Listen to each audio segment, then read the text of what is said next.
नमस्ते दर्शकबिन, पवित्र गार्डनमा फेरि स्वागत छ हजुरहरूलाई। मेरो अगाडि देखिराख्नु भएको छ हजुरहरूले, यो हो स्नेक प्लान्ट। यसलाई सेन्सिभेरिया पनि भनेर भनिन्छ। अनि हजुरहरूको यत्रो एकमुष्ट भएर झ्याप्पै भएर बसेको छ होला। हजुरहरूले कसरी के गर्नु हुँदैछ, गमला पनि फुटाइसक्यो होला कसैको। यसको बारेमा मैले टोटली जानकारी दिनेछु, हजुरहरूले स्किप नगरिकन हेरिदिनुहोस् ल। यो पनि एकदम राम्रो हुन्छ, अक्सिजन दिने प्लान्ट साथै एयर प्युरिफाई प्लान्ट हो। हर कसैको घरमा होस् भन्नु चाहन्छु। अरू नहुने साथीहरूले चाहिँ अब मैले फुल डेलिभरी गर्दाखेरि चाहिँ हजुरले दिदी यो ग्रिनवाला स्नेक प्लान्ट हालिदिनुहोस्, मेरो छैन भन्यो भने म फ्रीमा पनि हालिदिनेछु। अनि कति साथीहरूले त किनेर पनि लानुभयो। अनि यो गमलै छ, गमलै रोप्दाखेरि चाहिँ एकमुष्ट एकदम राम्रो देख्छ। धेरै टेक केयर पनि चाहिँदैन स्नेक प्लान्टलाई। वातावरण पनि राम्रो होस् भनेर चाहिँ मैले चाहिँ यसरी नै यो नफ्याँकिकन यसरी राखेको छ। अनि कसैले एक पिस दिनुहोस् न, 2 पिस भने मैले उखालेर पनि दिन्छु। अनि कसैले गमलै लाने साथीहरूले चाहिँ गमलाई पनि लगेर गइराख्नु भएको छ। अनि यस्तै छ मेरो चाहिँ। अनि हजुरलाई सर्ट भिडियोमा पनि देखाएको थिएँ मैले, एक पिस गरेर यसरी मैले रोपेको थिएँ। हेर्नुहोस् त साथीहरू। अनि साथीहरूको स्नेक प्लान्टमा चाहिँ रोग लागेको छ कि छैन साथीहरू? यसरी चाहिँ रोग लाग्यो भने चाहिँ हजुरले चाहिँ जति उपाय यसलाई उपचार गर्दाखेरि पनि कहिले पनि हुँदैन। अनि रोग लागेको यसरी नै धब्बा आएर रोग लागेको छ भने चाहिँ हजुरहरूले चाहिँ त्यो गमला चाहिँ अलग्गै हटाइदिनुहोस्। यो भेराइटी अर्को, यो अल्गो होइन है त साथीहरू। योभन्दा हाइट चाहिँ हुँदैन, तर एक मुष्टमा बुस्सी भएर बस्दाखेरि एकदम राम्रो देख्छ। अनि यो चाहिँ कर्ली हो। मेरो माथि मदर प्लान्टहरू छ यस्तो, यो कर्ली हुन्छ। यो पनि भेरिकेसनमा हो। कर्ली भएर चाहिँ गमलाई पुरा छोपेर बसेको हुन्छ। अनि यस्तै गरेर यो मेरो 2 खालेमा यसरी छ। मेरो बाहिर त्यो अघि राखेको छु नि मैले, त्यो गमलामा हो। अनि त्यसलाई पनि मैले डिभाइड गर्नेछु। तर किन्दाखेरि यस्तै गरेर सिङ्गल आउँछ। यसरी माटोमा आएको हुँदैन, हामीलाई सबै उखालेर नै भचाएर नै पठाएको हुन्छ।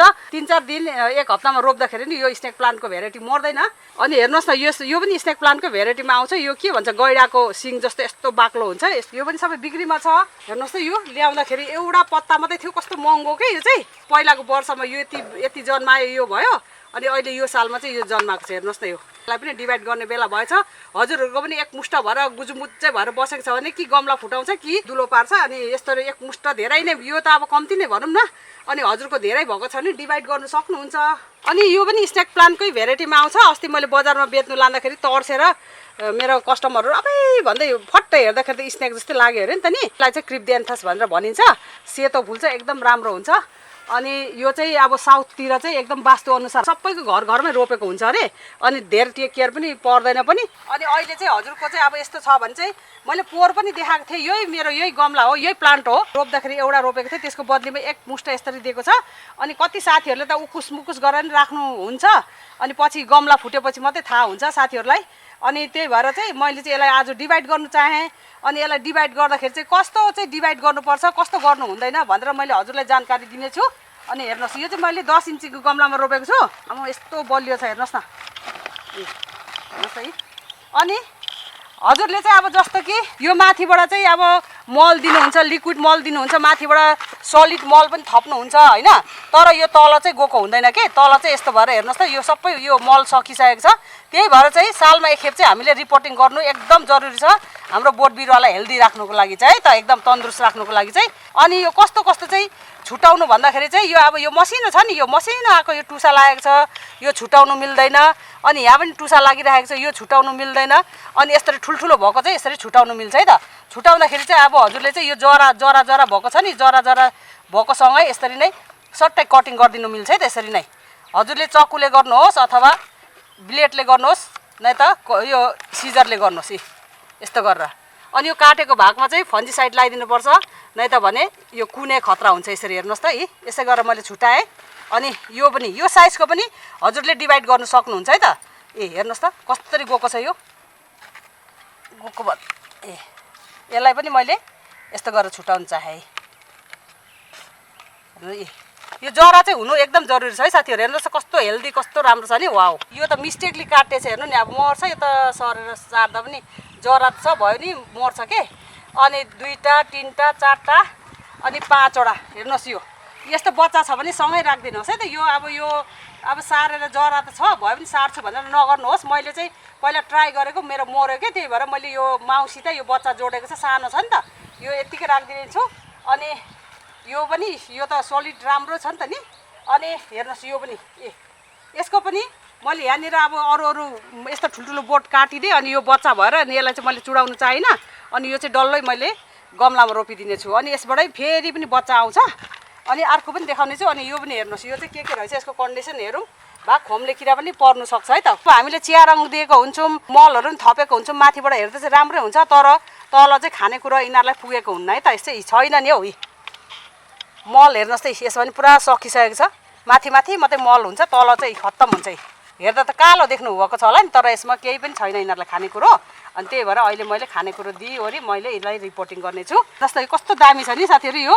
अनि यो चाहिँ अरू भन्दाखेरि चाहिँ महँगै हो यो बिरुवा चाहिँ। देख्नुभयो त कस्तो राम्रो छ, वाउ भएन त। यसलाई खोलखाल पार्दाखेरि पनि केही पनि हुँदैन है साथीहरू, नडराइकन यसरी गर्नुहोस्। अनि कतिजना साथीहरूले भन्नुहुन्छ तपाईँले रिपोर्टिङ गरेर त मजाले सार्नुहुन्छ, हाम्रो त रिपोर्टिङ गरेपछि मर्छ भन्नुहुन्छ, कस्तो तरिकाले गर्नुहुन्छ साथीहरू? मेरो त यस्तो गरेर मर्दैन त, कहिले पनि यसरी मरेको हुँदैन। अनि हेर्नुहोस्, पहिला मैले हजुरलाई देखाउँदाखेरि मैले यो निलो देख्नु भएको छ नि, अहिले पनि निलो छ नि, यसमा फन्जिसाइड हालेर चाहिँ मैले यसलाई सारिदिएको थिएँ, रोपिदिएको थिएँ। अहिले पनि फन्जिसाइड त लाउनै पर्छ मैले फेरि यो कटिङ गर्दाखेरि त। अनि यसलाई पनि यसरी नै कटिङ गरिदिने। फन्जिसाइड लगाएको भाग यस्तो छ, अनि त्यतिकै रहिराखेको हुन्छ के। अनि यसरी नै यसमा चाहिँ फन्जिसाइड लाउनुपर्छ। पानी ओभर वाटरिङ भयो भने चाहिँ मर्छ है त साथीहरू। यसलाई चाहिँ पानी ओभर वाटरिङ गर्नु हुँदैन, यसको मुना पलाउने ठाउँमा यस्तो भएर कुहेको रहेछ। अनि यो दुईवटा सँगसँगै मैले रोपिदिने छु। अनि यसको चाहिँ कतिवटा भएछ भन्दाखेरि यो एउटा भयो, यो एक मुष्ट रोपिदिन्छु दुईवटालाई। एउटा दुईवटा तिनवटा चारवटा पाँचवटा भएछ है त साथीहरू। अनि यो ओइल फिन चाहिँ मैले 2 वर्ष क्रस भइसक्यो, एउटा मात्रै किनेको थिएँ मैले, अघि पनि देखाइसकेँ हजुरलाई। यसलाई पनि मैले माटोकै गमलामा रोपिदिनुपर्छ होला। यसलाई त यस्तो भएको छ हेर्नु त, पुरा पानी पनि धेर भएछ, झन् खोम्ले किरा चाहिँ लागेको रहेन रहेछ। यो कहाँ चाहिँ सुरु गरौँ भनेको छ नि त। यहाँबाट बच्चा निस्किनु आँटेको रहेछ यो बच्चा यसको। अब यसलाई त मैले के गर्नु, अब एक मुष्ट रोपिदिनु कि के गर्नु भयो। हेर्नुहोस् न, यसलाई चाहिँ मैले यसरी नै 3 पिस बनाउने छु है साथीहरू। यसलाई पनि यसरी यसको जरा यसको भइगयो यो होइन।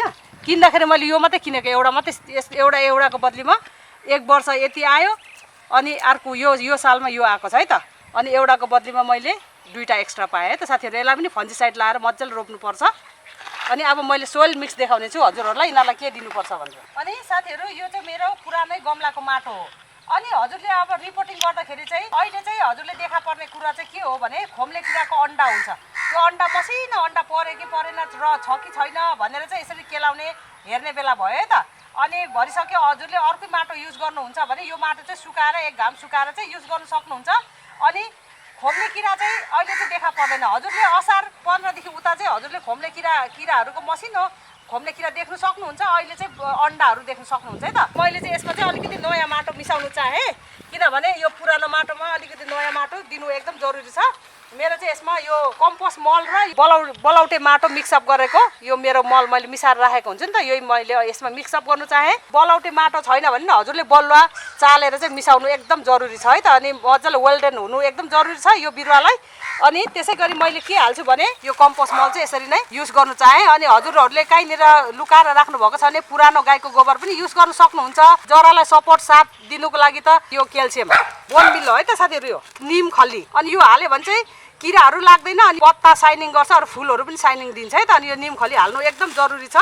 मैले यसमा के हालेँ, यो बलौटे माटो अनि पत्करको मल अलिकति छ, अनि कम्पोस्ट मल हालेँ, अनि बोनमिल, अनि निम खली, अनि यो फन्जिसाइड चाहिँ मैले यसमा हेर्नुहोस् यो कटिङमा पनि मैले अघि लगाइसकेँ। कटिङमा लाउँदाखेरि चाहिँ के गर्नुपर्छ भने यस्तै गर्नुहोस्। अनि यस्तै गरेर चाहिँ यसरी नै लगाइदिँदा हुन्छ, यसरी नै सर्ट यसरी लगाइदियो। सोइलमा पनि यसरी मिक्सअप गर्नु सक्नुहुन्छ, नै त भने यसरी नै पानीमा पनि हजुरले बाइचान्स माटोमा बिर्स्यो भने चाहिँ यसरी नै पानीमा यसरी नै घोलेर चाहिँ मजाले युज गर्नु सक्नुहुन्छ है त। अनि यसरी नै मैले सोही मिलाउनु चाहेँ। अनि अब गमलाको कुरा गर्दाखेरि यो कत्रो इन्चीको गमला भन्दाखेरि यो 8 इन्चीको गमला है साथीहरू। हजुरले चाहिँ अब यो ठुलो बिरुवा जस्तो कि यत्रो ठुलो बिरुवा छ भने हजुरले 12 इन्चीको पनि दिन सक्नुहुन्छ। सानो बिरुवा छ भने 10 इन्चीकोबाट स्टार्ट गर्नुहोस्। अनि हजुरले किन्दाखेरि चाहिँ अब यस्तो साइजको पनि पाउन सक्नुहुन्छ। अनि यस्तो साइजको पाउँदाखेरि चाहिँ हजुरले 8 इन्ची 10 इन्चीको गमलामा हाल्नुहोस्। अनि यस्तो छ भने चाहिँ डाइरेक्ट 12 इन्ची गमला पनि हाल्नु सक्छ। तर मैले चाहिँ अहिले 12 इन्चीकोमा लाउनु चाहिनँ, मैले 10 इन्चीकै गमलामा हाल्नु चाहेँ है त साथीहरू। अनि यसरी नै अब सोइल यस्तै गरेर ठ्याक यसरी हाल्दै सजिलो छ। अनि हेर्नुहोस्, अनि यसरी अन्दाज लाउनुहोस्। अनि भ्याक्कै अब यो बच्चा त मैले यसरी गरिनँ, मैले निकाल्नु हुँदैन यो त। अनि यस्तै गरेर यो बच्चाको पनि ठाउँ राख्नु पऱ्यो नि त। अनि यस्तै गरेर स्याट्टै यसरी पारिदिनुपर्छ। अनि यसरी एकदम थिचथाच पारिदिनुपर्छ, किनभने यो एकदम भारी छ नि त। यो ठुलो यो माथिको यो कोडेक्स यो भनौँ न, यो माथिको फर्म चाहिँ ठुलो भएर चाहिँ ढल्ने गर्छ। त्यही भएर मजाले यसरी थिचथाच पारिदिनुहोस्। आज 24 गतेको दिन हो जेठको। अनि अब यो जबसम्म यो गर्मी लागिरहेको छ नि तबसम्म अझै पनि यो बिरुवाले चाहिँ बच्चाहरू एकदम दिइरहेको हुन्छ है त। मैले सुरुमा भनिसकेँ हजुरलाई 8 इन्ची 10 इन्चीको गमलामा सुरुमा रोप्नुहोस् भनेर भनिसकेँ। अनि यसरी नै वेल ड्रेन भएको चाहिँ एकदम हुनुपर्छ है त। हजुरको गमला जुनै पनि भयो पनि यो त प्लास्टिकको भएर यो कम्पनीले नै यसरी होल पारेको हुन्छ। अनि हजुरले माटोको गमला छ भने चाहिँ एकदम राम्रो हुन्छ। माटोको गमलामा चाहिँ रोप्नु सक्नुहुन्छ हजुरहरूले। अनि मैले चाहिँ अब यसरी नै यसमा पनि अघि नै मैले फन्जिसाइड हालिसकेको छु हेर्नुहोस् यो। अनि यसरी नै ठ्याक्क यसै गरेर रोपेँ, एकदम सजिलो छ। अनि हजुरहरूलाई मैले यही कुरा भन्न चाहन्छु कि कस्तो ठाउँमा चाहिँ हजुरले राख्नु हुँदैछ त यो बोट बिरुवाहरू। अनि इन्डोर भन्ने बित्तिकै हजुरले कालो कोठामा कालो कोठरी यसरी उज्यालो ठाउँ नभएकोमा रोप्नु भएको छ भने चाहिँ हजुरको कहिले पनि सप्रिँदैन है साथीहरू यो। अनि यसलाई चाहिँ कस्तो ठाउँमा राख्नुपर्छ भने बरन्डामा राख्दा नि हुन्छ।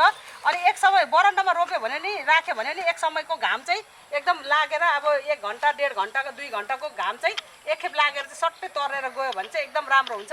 अनि हजुरले यो बाहिरको यो बरन्डाको पेटीतिर पनि राख्नुभयो भने एकदम राम्रो हुन्छ। अहिले त बर्खा मौसमको पानी चाहिँ छड्के पानी चाहिँ आयो भने झन् एकदम राम्रोसित एकदम हेल्दी भएर बस्छ। अनि हजुरले यसरी बाहिरको सेमी सेट यो भनौँ न यो छरीको मुनि पेटी मुनि राख्दाखेरि पनि एकदम राम्रो हुन्छ।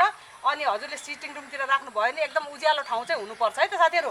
अनि पानीको कुरा गर्दाखेरि पानी चाहिँ डेली हजुरले दिनु हुँदैन। अनि डेली चिसो भएर बस्यो भने यो बिरुवा चाहिँ आस्ते आस्ते गर्दै यो पत्ता चाहिँ अब जस्तो कि हेर्नुहोस् त यो यसरी यो सुकेको छ नि यो पत्ता, यसलाई कुनै समयमा चाहिँ एकदम पानी ओभर वाटरिङ भएर चाहिँ यस्तो भएर यो पात डढ्दै जान्छ। अनि यो बिरुवा पातकुतुकै भएर गल्छ। अनि त्यही कुरा हो कि हजुरले एकदम पानीको ध्यान पुर्याउनुहोस्। अनि एकदम जस्तो हजुरले समय छैन मसित समय छैन मेरो अफिस जानुपर्छ यस्तो यस्तो ड्युटी छ भन्ने साथीहरूले पनि हर कसैले रोप्नुहोस्। मजाले एकदम स्याहार पनि गर्नु पर्दैन। अनि बेला बेलामा लिक्विड झोल मलहरू दिनुपर्छ। अनि झोल मल भन्ने बित्तिकै त्यो सब्जीहरू कुहाएर दिनु भन्ने छैन।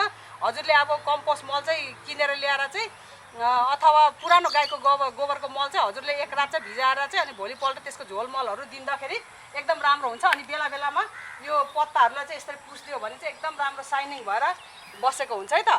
अनि एक मुष्ट अब जस्तो कि हजुरले एउटा चाहिँ नर्सरीबाट लिनुभयो अथवा यसरी नै छुट्टाएर रोप्नु भयो भने अब यसको समयअनुसार यही अब गर्मी मौसमभरि नै यसले बच्चा दिइहाल्छ है त। अनि कोही इन्डोर प्लान्ट यो स्नेक प्लान्टले चाहिँ कम्ती मात्रामा दिन्छ भने यो यिनीहरू जति पनि देखाएको छु मैले जस्तो कि यो डल्फिनले पनि कम्ती मात्रामा दिन्छ यसले बच्चा। अनि अरूले चाहिँ एकदम धेरै दिन्छ। अनि कसैले धेर बच्चा दिने हुन्छ कसैले धेर दिने हुँदैन। त्यही हजुरहरूले बुझ्नुभयो होला पक्कै पनि आशा गर्दछु। पानीको कुरा पनि गरिसकेँ, यसको लोकेसन पनि त्यही भनिसकेँ मैले हजुरहरूलाई। अरू त्यही हो हजुरहरूले पक्कै पनि बुझ्नुभयो होला आशा गर्दछु। नयाँ साथी अवश्य जुड्नु भएको छ होला। यो भिडियो कस्तो लाग्यो हजुरहरूलाई मन पर्यो भने लाइक गरिदिनुहोस्। अनि नयाँ साथीहरूले सब्सक्राइब गरी बेल बटनलाई प्रेस गरिदिनुहोस् ल साथीहरू। अनि अहिले स्नेक प्लान्टको यस्तो सिजन रहेछ डिभाइड गर्ने बेला पनि रहेछ भनेर यसको टेक केयर अब हामीले जति स्याहार सुसार गरे पनि अहिले सालमा एकखेप चाहिँ रिपोर्टिङ गर्नुपर्ने रहेछ भनेर सबै साथीहरूलाई थाहा होस् सेयर गरिदिनुहोस् ल साथीहरू। अनि मनमा के खुल्दिन लाग्छ त्यो अनुसारको कमेन्ट लेखी पठाउनुहोस्। अनि अझसम्म हजुरहरूले एकदम समय मिलाएर हेरिदिनु भएकोमा थ्याङ्क यू सो मच भन्नु चाहन्छु। अर्को भिडियोमा नयाँ जानकारी लिएर नयाँ जानकारी साथमा नयाँ भिडियो लिएर आउनेछु।